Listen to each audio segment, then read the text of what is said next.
안녕하세요 여러분, 라이프 리빌딩을 꿈꾸는 라이프 리빌더입니다.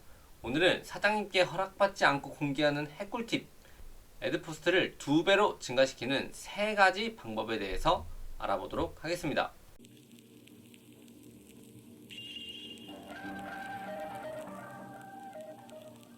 지난 시간에 블로그 수익화 방법 5가지에 대해서 알아봤었는데요. 오늘은 그 중에서 가장 쉽고 가장 기본적인 애드포스트에 대해서 알아보도록 하겠습니다. 만약 여러분이 애드포스트 수익을 만들어낸다면 여러분은 매월 25일 네이버로부터 제2의 월급을 받을 수 있게 될 것입니다. 애드포스트는 여러분이 쓴 블로그 글에 네이버에서 광고를 게재해주고 그 광고로부터 발생하는 수익을 컨텐츠 창작자, 즉 블로거에게 배분하는 서비스를 말합니다. 그런데 네이버가 이러한 수익 구조를 최초로 만든 것은 아니에요. 최초는 구글의 애드센스였습니다. 구글은 블로거들에게 애드센스라는 구조를 통해 수익을 지급하게 되면서 웹 2.0 플랫폼 시대의 패권자가 되었어요. 네이버도 이를 벤치마킹함으로써 블로그에 애드포스트를 적용하게 되었고, 이를 통해서 국내에서 제일 잘 나가는 IT 공룡, 플랫폼 공룡이 되었습니다. 그렇다면 과연 애드포스트란 무엇일까요? 그 구조를 우리는 이해를 하고 있어야 됩니다. 먼저 광고주가 있다라고 가정을 해볼게요. 그리고 네이버를 통해서 광고주는 광고를 하고 싶어 합니다. 왜냐? 사람들이 네이버를 많이 이용하니까요. 그래서 광고주는 네이버에게 비용을 지불하고 광고를 부탁하게 됩니다. 네이버는 파워링크, 콘텐츠 광고, 쇼핑 광고, 브랜드 광고, 플레이스 광고, 지역 소상공인 광고를 통해서 광고를 게재합니다. 여러분이 운영하는 블로그에는 이 콘텐츠 광고가 지면에 표시되게 됩니다. 그런데 아무나 네이버에 광고를 달 수는 없어요. 여러분의 블로그가 특정 수준 이상이 되어야만 네이버에서 당신 블로그에 광고 좀 걸게요. 그 대신 당신이 원작자니까 광고 수익을 좀 나눠줄게요. 라고 협상을 할 수 있게 되는 겁니다. 네이버 애드포스트를 신청을 해서 선정이 되게 되면 여러분이 작성한 블로그 글에 광고가 게재됩니다. 이렇게 보면 글 중간에 배너형으로 게재되는 경우도 있고, 글 하단에 파워링크 형태로 광고들이 게재되기도 합니다. 앞서 애드포스트는 아무나 달 수 있는 것은 아니라고 했습니다. 일단 미디어를 운영하고 있어야 됩니다. 운영할 수 있는 미디어는 블로그, 네이버 포스트, 밴드가 있습니다. 그리고 현재 여기에는 표시되어 있지 않지만 인플루언서가 되면 추가적으로 애드포스트를 달 수 있습니다. 이러한 미디어들을 운영하고 있더라도 그 미디어가 어느 정도 활성화가 되어 있어야 됩니다. 그래서 네이버는 공통 등록 기준이라는 것을 제시를 하고 있습니다. 미디어 운영 기간 및 이용 가능한 전체 공개 콘텐츠의 수, 여기서 운영 기간은 명확하게 90일이라는 것을 알 수 있습니다. 그리고 전체 공개된 콘텐츠의 수는 약 50개 정도로 보는 경향이 있습니다. 방문자 수와 페이지 뷰 경우에는 100에서 200 정도를 선정 기준으로 보고 있다고 하는 이야기들이 많은데 실제로는 조금 많이 다릅니다. 제가 과거에 운영했던 블로그의 경우에는 글을 16개만 썼었고 방문자가 100명 정도 되었을 때 애드포스트를 신청을 했는데 선정이 된 경우도 있기 때문입니다. 하지만 애드포스트 조건이 그렇게 까다로운 건 아닙니다. 90일 동안 꾸준히 컨텐츠를 생산해 내기만 하면 큰 어려움 없이 애드포스트를 달 수 있습니다. 애드포스트를 달고 나서도 조심해야 될 것들이 많습니다. 기술적 금지 행위들 안 되고요. 무효 클릭, 이를 유도하는 행위, 어뷰징 행위들이 안 된다는 것입니다. 인위적으로 특정 광고를 노출시키거나 게재를 유도하는 행위, 내가 어떤 콘텐츠 광고를 넣어놓은 상태인데 내 블로그 글을 통해서 그 광고가 자꾸 뜨게 하는 행위, 이런 행위도 안 된다는 거죠. 그리고 서비스의 기밀 정보를 공개하는 행위, 이거는 노출수, 클릭수, 클릭률 등 이런 지표들은 비공개하도록 네이버에서 설정을 해두었습니다. 따라서 이러한 것들을 외부에 공개하는 상황이 발생하게 되면 애드포스트 이용이 제한될 수도 있다는 것입니다. 이 외에도 광고 미디어 권한 재판매 행위, 부적합 콘텐츠의 게시 행위, 광고 매체로서의 기능 저하 등도 애드포스트 이용 제한 사항이 되니까 이 부분들은 애드포스트의 운영 정책을 반드시 한번 읽어보시길 바랍니다. 그리고 어떤 분들은 애드포스트를 무효 클릭 및 이를 유도하는 행위, 그러니까 품앗이 활동을 통해서 수익을 증가시키려고 하시는 분들이 계십니다.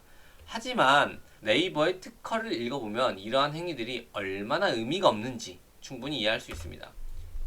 이것은 네이버 특허에 공개되어 있는 것인데 네이버에서는 방문자가 블로그 컨텐츠에 접속해서 로그인, 페이지 뷰, 페이지 스크롤, 댓글 입력, 페이지 뷰 등 행위에 대하여 모든 로그 데이터를 생성하고 있습니다. 그러니까 예를 들면 누군가가 부정한 방법으로 웹서버에 댓글을 입력하거나 광고를 클릭하는 행위들을 하게 되면 이를 어뷰징 행위로 인식을 하게 되고, 그렇게 되는 경우에는 블로그의 애드포스트 이용이 제한당할 수 있다는 것입니다.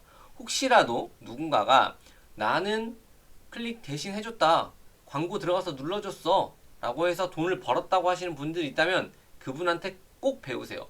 그분은 네이버의 기술력을 이길 수 있는 엄청난 분일 거기 때문이에요. 자, 그렇다면 네이버는 우리에게 광고로 발생하는 수익의 얼마 정도를 배분을 해줄까요? 물론 그것에 대해서는 명시가 되어 있지 않습니다. 그 때문에 우리는 네이버에서 제공하고 있는 통계치를 기반으로 이를 역으로 추적을 해볼 수 있습니다. 기본적으로 광고의 수익 구조는 CPM과 CPC 두 가지 형태로 존재한다고 보시면 될 것 같습니다. CPM은 코스트 퍼 마일로 클릭과 관계없이 특정 수치 이상으로 노출만 되면 광고 수익이 발생하는 구조입니다. 예를 들어 1000명에게 노출이 됐다. 그러면 광고 비용이 지불이 된다는 겁니다. 반면 CPC는 코스트 퍼 클릭입니다. 광고를 클릭하는 액션이 발생해야 광고주로부터 네이버에게 광고비가 지급이 된다는 겁니다. 그렇기 때문에 CPM은 노출당 수익이 발생하고 CPC는 클릭당 수익이 발생하는 구조라고 보시면 되겠습니다.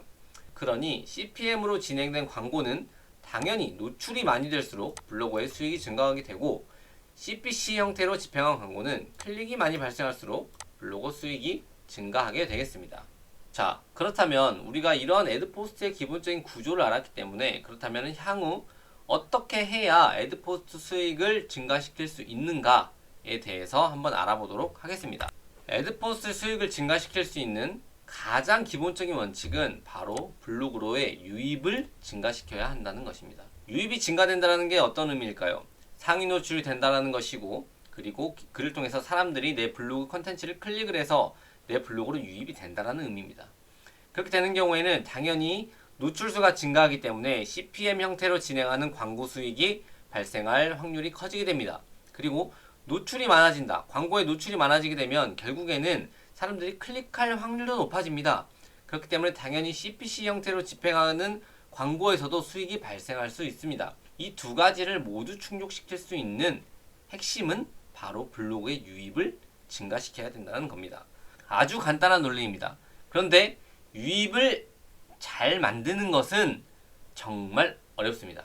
졸라 열심히 해야 되기 때문이죠. 이 방법적인 부분에 대해서는 향후에 어떻게 하면은 내 글을 상위 노출시키고 어떻게 하면 매력적인 컨텐츠로 만들어서 사람들이 내 글을 클릭하게 만들 것인가에 대한 부분은 추후에 이야기를 해보도록 하겠습니다.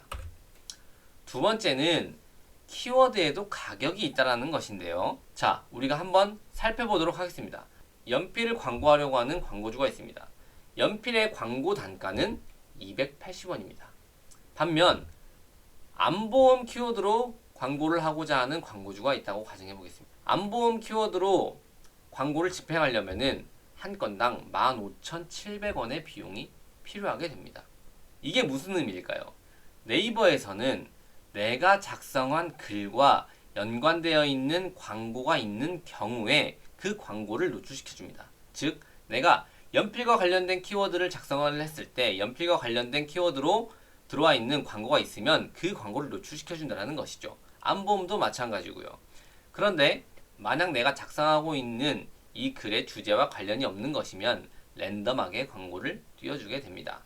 즉, 키워드에도 단가가 있습니다. 연필은 280원, 안보험은 15,700원 이런 식으로 말이죠. 그러면은 사람들에게 어떤 광고를 많이 노출시키는 것이 나에게 좋을까요? 당연히 고단가 키워드로 노출을 많이 시켜야 네이버가 돈을 더 많이 벌게 되고, 그리고 그 돈을 나에게 더 많이 배분해 줄 수 있게 되는 겁니다. 그렇기 때문에 우리는 당연히 고단가 키워드를 사용을 해야 됩니다. 그런데 블로그를 키우는 과정에서 주제에 대한 집중도는 매우 중요한 요소이기 때문에 애초에 애드포스트 수익을 메인 수익으로 하고자 하시는 분들이라면 고단가 키워드가 많은 분야를 주제로 선택해야 합니다. 어떤 분야가 그렇다면 고단가 키워드가 많을까요? 기본적으로 생각해 볼 수 있는 것은 돈을 많이 움직이는 분야입니다. 그 분야는 생각해 보면 쉽죠.